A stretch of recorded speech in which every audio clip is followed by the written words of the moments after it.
All right. What's going on, people? This is Theo here, and this is a real talk. And I wanted to talk to you about two things. I wanted to talk to you about the Olympics, and I wanted to talk to you about mental health. We kind of bridged the two together, so I wanted to do this video. Anyway, Simone Biles. I wanted to talk to you about the mental health. Now, imagine when you're 24 years old and you have got literally the world in the palm of your hand, being as successful as Simone Biles is, and then it gets to the stage where you think it's going to be too much.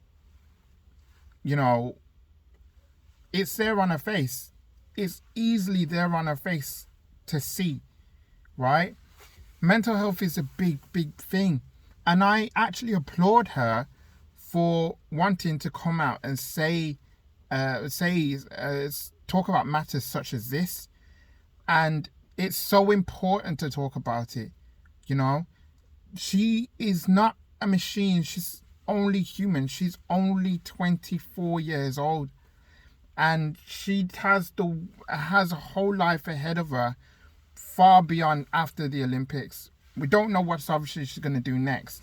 But like she has loved the sport. She wanted to do the best that she can. And you know, and she wanted to do her very best to perform. It's not easy. It's not easy when you're at the top of the top of your game, and you're being pressured to produce. It's hard, very hard. And I only can respect her even more. You know, I've done a video talking about Naomi Osaka. She's pulled out of the US Open. And also, obviously, she returned to the Olympics coming out.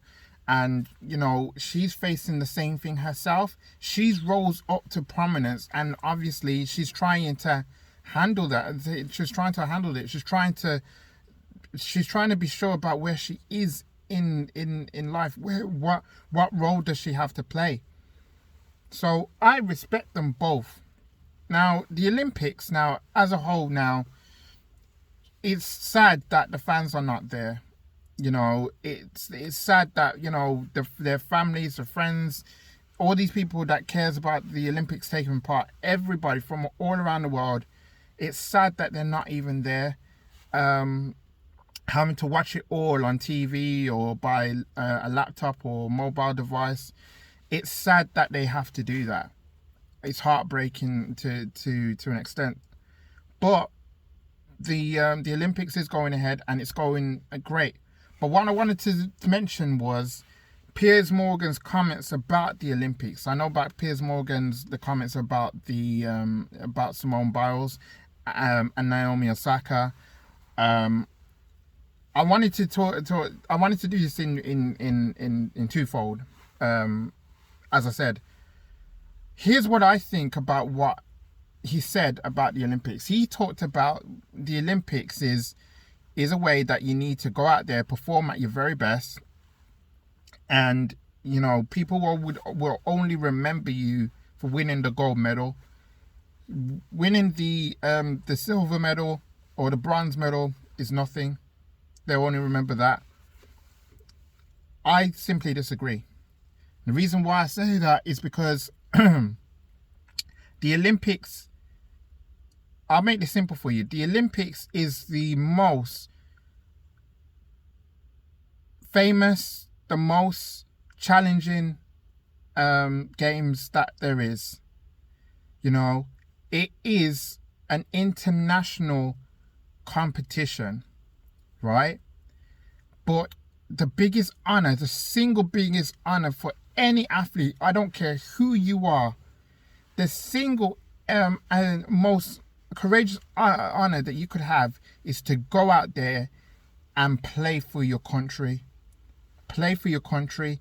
The amount of dedication and amount of times that they've actually trained to go out there and do this thing, and they have that one opportunity to do it, right? And sometimes you don't get to that stage where you're guaranteed a medal. Maybe it would take 100th of a second. We've seen it over the last few days. It's a minuscule thing, and it hurts. to come so far and yet so close. It hurts. But Piers Morgan's comments, what he's been saying, I have to disagree with him.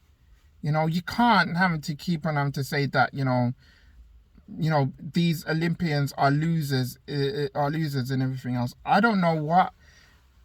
I think his mindset is completely out of touch and out of date.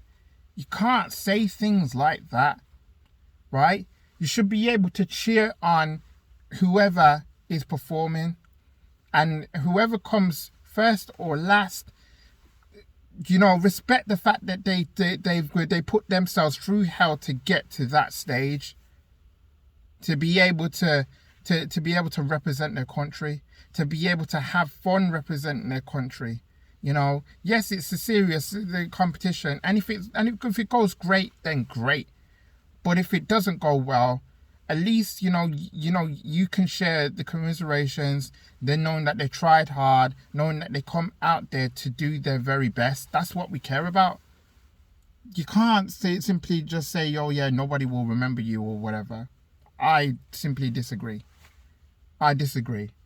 The most famous athletes can lose, right? The most successful athletes can lose. So I don't get what he's coming with, you know, at all. I really don't. You know, he just needs to kind of get a grip. We live in a modern world now where, you know, these athletes need our support. They need their support to actually, you know, to push on, to go further. You know, we shouldn't be slating them. We shouldn't be cussing them, saying, "Oh yeah, it's gonna be doing this and everything else." This ain't, like, at the end of the day, it happens when it's football, when it's basketball and everything else. But the Olympics is an entirely different thing altogether. It brings everybody together. And in a pandemic like this, we need it. We so badly need it right now. So I respect every single athlete that goes on. I watch the Olympics as much as I can. But believe you me, right, this thing what Piers Morgan is coming out with is total rubbish. That's all I'm going to say. So if you like this video, please like it, subscribe if you're new, comment below, let me know what you think, and I'll be back with another video soon. I'm also going to be doing a video in regards to racism and to the fallout of the Euros final between England and Italy a few weeks back. So hopefully I can do that video for you. I'm hoping to have some guests on so I can actually do this video. I'm looking to talk this so much more broadly. So if you stick around for that, that'd be great. But subscribe. I got a bunch of stuff on my YouTube channel. Please go ahead and check that out, and I'll be back soon. All right, peace.